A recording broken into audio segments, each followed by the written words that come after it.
आज हम बनाने जा रहे हैं बहुत ही हेल्दी और ज़बरदस्त से गोंद और ड्राई फ्रूट के लड्डू, जो कि बहुत ही आसानी से आप घर में तैयार कर सकते हैं। तो ये मैं आपको तोड़ के दिखाती हूँ। इसका टेक्सचर देखें, ये देखें कितना ज़बरदस्त है। और इसमें हमने चीनी इस्तेमाल नहीं की है, हमने ये गुड़ में बनाए हैं, बहुत ही हेल्दी है। तो चलिए बनाना स्टार्ट करते हैं। व्यूवर्स, मैं वर्जीना सैमसन आपको अपने चैनल में वेलकम करती हूँ। तो आज हम बनाने जा रहे हैं गोंद और ड्राई फ्रूट के लड्डू, जो कि बहुत ही हेल्दी होते हैं और सर्दियों की ये सौगात है। और ये ज़रूर बनाने चाहिए जिनके हड्डियों में, जोड़ों में दर्द होता है या सर में दर्द रहता है, उनके लिए बहुत ही बेहतरीन चीज़ है। तो आज हम उसको बनाएंगे। तो चलिए बनाना स्टार्ट करते हैं। चीज़ें जो भी हैं मैं आपको साथ साथ ही बताती जाऊंगी। तो चलिए बनाना स्टार्ट करते हैं। ये हमने गैस ऑन किया है और मैंने तकरीबन 150 ग्राम घी लिया है, लेकिन जितना इस्तेमाल होगा उतना करेंगे, वो साथ साथ पता चल जाएगा।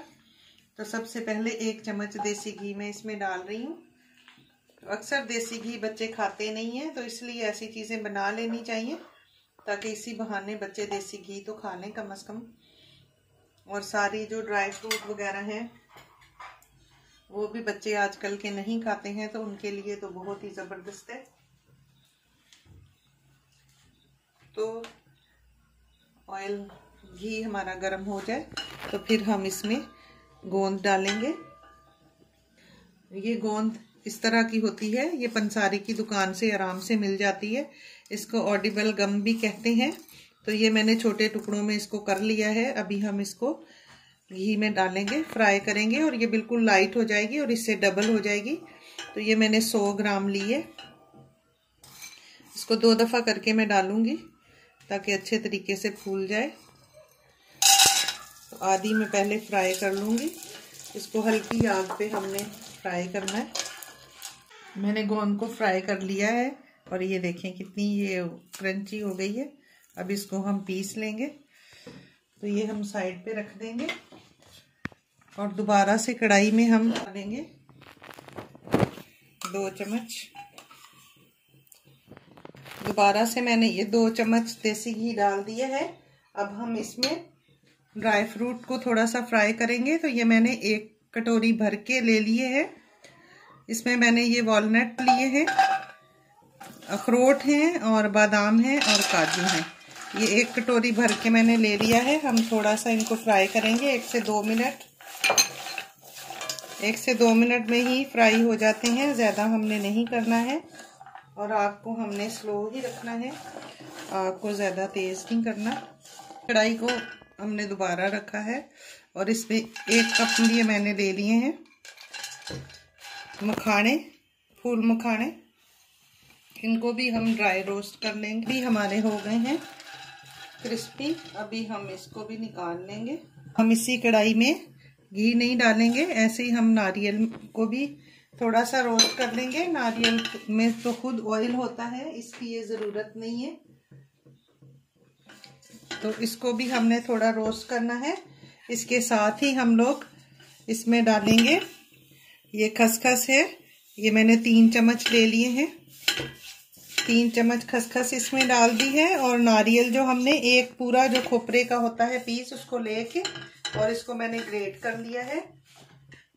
इसके साथ ही हम 3 चम्मच तिल डालेंगे। सफ़ेद वाले तिल मैंने ले लिए हैं, ये भी साथ ही फ्राई हो जाएंगे। अच्छा सा इनमें क्रंच आ जाएगा और थोड़े फूल भी जाएंगे। तो ये भी बहुत अच्छे होते हैं सर्दियों में। ये सारी चीज़ें बहुत ज़बरदस्त होती हैं। ये देखिए हमारा नारियल भी अच्छे से फ्राई हो, तिल भी चटकने की आवाज़ आ रही है, अच्छे से फ्राई हो गए। निकाल लेंगे। हम इसमें ये डालेंगे किशमिश, थोड़ी सी मैंने ली है, ये ऑप्शनल है। अगर आप डालना चाहें तो डालें, वरना भले स्किप कर सकते हैं। ये मैंने इनको धोया है, इस वजह से मैं थोड़ा सा इसको ड्राई रोस्ट करूँगी ताकि जो इसमें नमी है वो ख़त्म हो जाए। इनको धो के और कपड़े से साफ़ कर लिया है, फिर भी मैं चाह रही हूँ कि थोड़ी सी इसमें मॉइस्चर जो है वो ख़त्म हो जाए। अभी इसको भी मैं निकाल लूँगी। तो ये देखें, ये सारी चीज़ें हमने फ्राई कर ली हैं। ये हमारे ड्राई फ्रूट भी फ्राई हो गए हैं, ये मखाने भी फ्राई हो गए हैं और ये हमारी जो गोंद है ये भी फ्राई हो गई है। तो अब हम इन सारी चीज़ों को ग्राइंड करेंगे और हमने इनको दरदरा सा ग्राइंड करना है, ज़्यादा बारीक नहीं पीसना है, ताकि थोड़ा सा क्रंच इनका बाकी रहे। तो ये सारी चीज़ें ग्राइंड करके फिर मिलते हैं। तो ये देखें, मैंने दरदरा सा सारा ड्राई फ्रूट जो है वो पीस लिया है। ये गोंद को भी मैंने दरदरा सा पीस लिया है, इसको भी इसके अंदर हम डाल देंगे। तो ड्राई फ्रूट को मैं दरदरा रखा है, इसमें जो क्रंच होता है वो बहुत ही टेस्टी लगता है खाने में। और ये देखें, खोपरा भी मैंने सिर्फ ग्रेट किया हुआ था, मैं ऐसे ही डाल रही हूँ, मैंने इसको नहीं पीसा। तो आपकी मर्जी, अगर आप चाहें तो इन सारी चीज़ों का पाउडर भी बना सकते हैं, लेकिन ये ऐसे ही बहुत अच्छे लगते हैं, बहुत मज़े का लगता है। ये मैंने ले लिया है और ये मखाने जो हमने लिए थे वो भी मैंने इसी तरह पीसे हैं दरदरे। तो अभी इन सारी चीज़ों को हम रखेंगे साइड पे। ये आधा चम्मच मैंने ले लिया है जिंजर का पाउडर, सौंठ भी जिसको बोलते हैं, आधा चम्मच मैंने ये ले लिया है, ये भी सर्दियों में बहुत अच्छा होता है। 1 चम्मच मैंने इलायची का पाउडर ले लिया है, ये मैंने खुद ही पीसा है इसको। आधा चम्मच मैं इसमें वाइट पेपर डालूंगी, ये भी दिमाग के लिए बहुत अच्छे होते हैं, इसलिए मैंने वाइट पेपर भी इसमें ऐड किया है। तो ये सारी चीज़ें जो हैं ये सारी सेहत के लिए बहुत ही ज़बरदस्त हैं और बहुत ही हेल्दी ये लड्डू होंगे। ये मैं किशमिश भी इसमें ऐड कर रही हूँ, ये भी मैंने 3 चम्मच ले लिए थे। अब हम दोबारा कढ़ाई को रखेंगे, हम इसमें फिर 2 चम्मच देसी घी डालेंगे। घी को थोड़ा मेल्ट होने देंगे। फिर ये मैंने लिया है बेसन, ये बेसन मैंने चने की दाल को घर में ही ग्राइंडर जार में डाल के और इसको मैंने पीसा है। ये थोड़ा सा मोटा वाला बेसन है, इसका बड़ा ज़बरदस्त फ्लेवर आता है और बहुत ही हेल्दी होती है चने की दाल भी। तो ये मैंने उसका बेसन घर में खुद बनाया है। तो 3 चम्मच इसके मैं ऐड करूंगी भर के, और इसको हम 2 से 3 मिनट के लिए हम घी के अंदर इसको फ्राई करेंगे, जब तक कि अच्छी सी इसकी खुशबू ना आने लग जाए। तो ये बेसन हमारा अच्छी सी खुशबू आने लग गई है, फ्राई हो गया है। अब हम इसमें 1 कप भर के 250 ग्राम मैंने आटा ले लिया है, ये गेहूं का आटा है। इसको भी हम इसके साथ अच्छे से भून लेंगे और इसके साथ ही मैं 2 चम्मच इसमें बड़े वाले भर के सूजी के ले रही हूँ, इससे बड़ा अच्छा सा फ्लेवर इसमें आएगा। आपकी मर्जी है, आप अगर इसको स्किप करना चाहें तो कर सकते हैं, या सिर्फ आटे और सूजी से भी बना सकते हैं, या आटे और बेसन से भी बना सकते हैं। अभी मैं इसमें 3 से 4 चम्मच और घी डालूंगी। तो ये मैंने घी को डाल दिया है। अब हम हल्की आग पे इसी घी में आटे को सूजी को भून लेंगे, अच्छे तरीके से तक भूनेंगे जब तक कि इसका कलर ना चेंज हो जाए और एक अच्छी सी खुशबू ना आने लग जाए। और ये सारा प्रोसेस हमने हल्की आग पे करना है, आग को हमने तेज नहीं करना है वरना आटा हमारा जल जाएगा। इसको हम हल्की आग पे ही भूनेंगे। बड़ी अच्छी सी खुशबू भी आने लग गई है और आटे का कलर भी चेंज हो गया है।